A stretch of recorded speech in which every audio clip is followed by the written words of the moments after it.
In recent weeks, a Texas law enforcement agency has faced an alarming pattern of losses. As officials work to understand the scope of the crisis, the department is under pressure to evaluate its approach to mental health support for officers.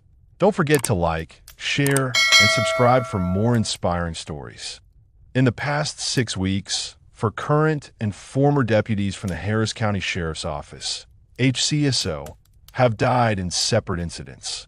This has left the department and the community reeling with shock. The circumstances of their deaths, though unrelated by time and location, share a tragic common thread. As details emerge, the losses raise deeper concerns about the toll of the job, the challenges officers face even after leaving the force, and whether more could have been done to prevent these tragedies. Most people now question the effectiveness of existing mental health resources. The first of the 4 deaths occurred on February 26, 2025, when 58-year-old Long Nguyen, a former Harris County Sheriff's Office, HCSO, deputy, was found dead. According to the medical examiner's report, his death was ruled a suicide. Little information has been shared about Long's tenure with HCSO or the events leading up to his passing, but his death marked the beginning of what would become a devastating pattern for the department. In early March 2025, just days after Long's death, another former deputy, William Bozeman, was also found dead in similar circumstances. While little information has been released about his career or the details surrounding his passing, his death deepened concerns about the well-being of both current and former HCSO personnel. Then, on March 12, 2025, the department issued a Houston Regional Clear Alert for Deputy Christina Kohler, 37, after she was reported missing.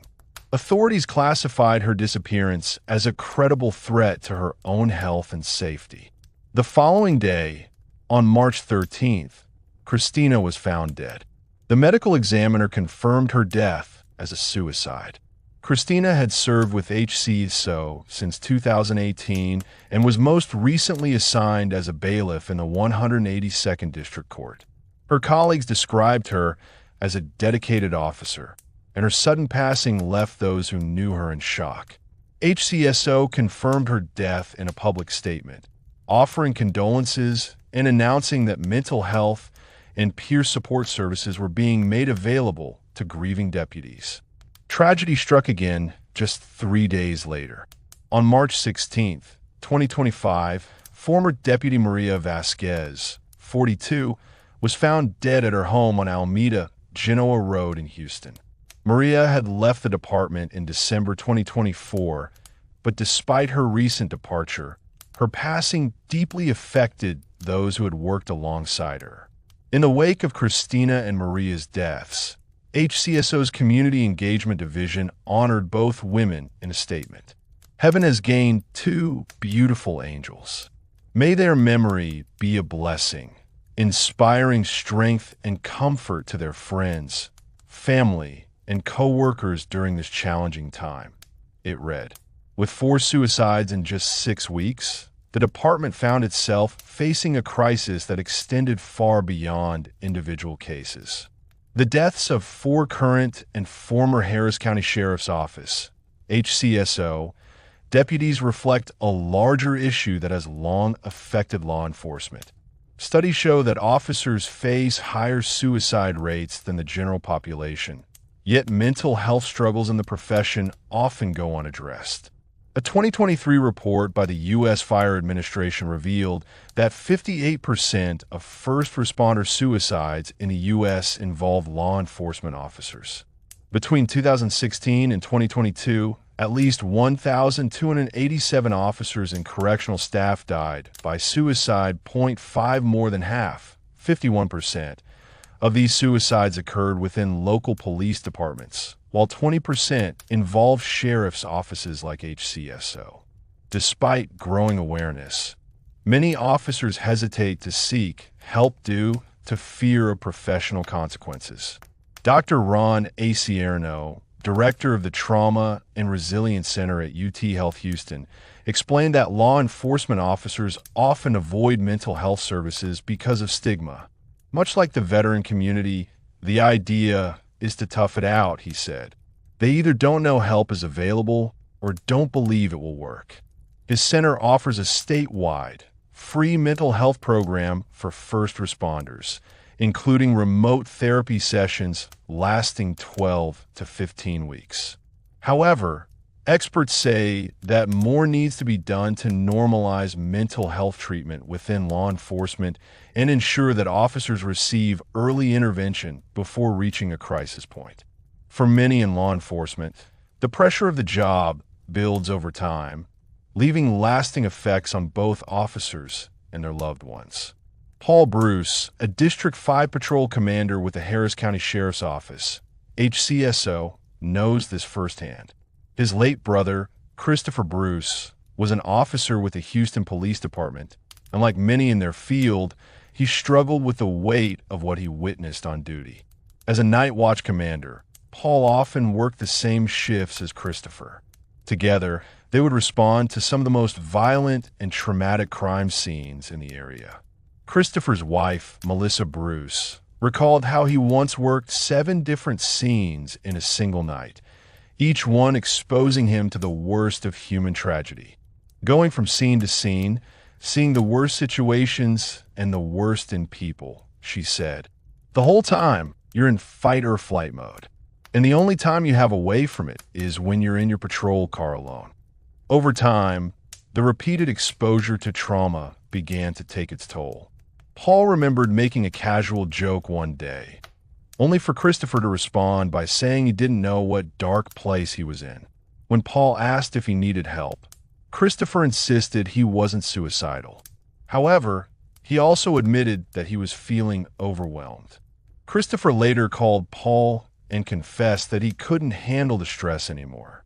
He worried that he might be suffering from post-traumatic stress disorder, PTSD, and wanted out of his position.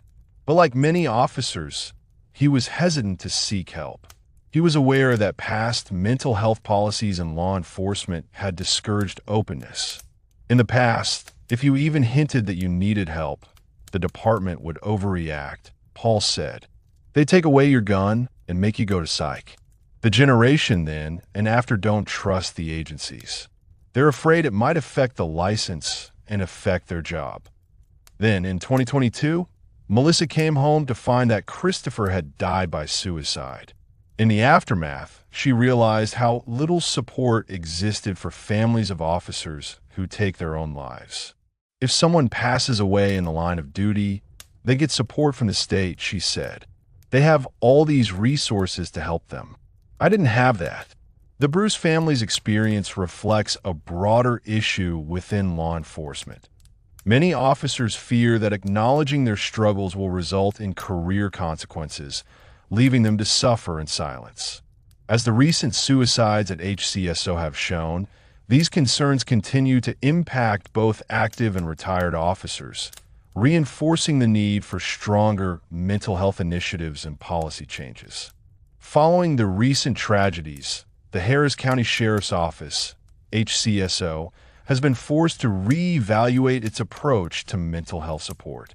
The department's Behavioral Health Division, which was established in 2020, has played a key role in offering resources. Nevertheless, the recent losses have intensified discussions about whether current efforts are enough. Dr. Thomas McNeese, director of the division, acknowledged the emotional toll that law enforcement takes on its officers. This profession, unfortunately, takes a toll on people, he said. Over time, the longer you're in it, the more of a toll it takes, and it changes people. The division currently consists of 3 master-level clinicians, 3 psychologists, and 2 administrative staffers. However, Dr. McNeese admitted that the team is too small to meet the growing need. He emphasized that when an officer dies by suicide, the impact falls on the entire department, affecting both colleagues and the broader law enforcement community. Something like this has ripple effects you don't realize for years, he said. HCSO has worked to integrate peer support services into its mental health program, allowing deputies to speak with colleagues who understand the pressures of the job. Jose Lopez, president of the Harris County Deputies Organization, FOP number 39, acknowledged that these recent tragedies have raised difficult questions. One is too many. Two. Three. Yes, it's definitely devastating, he said. We can't help but ask, is what we're doing enough?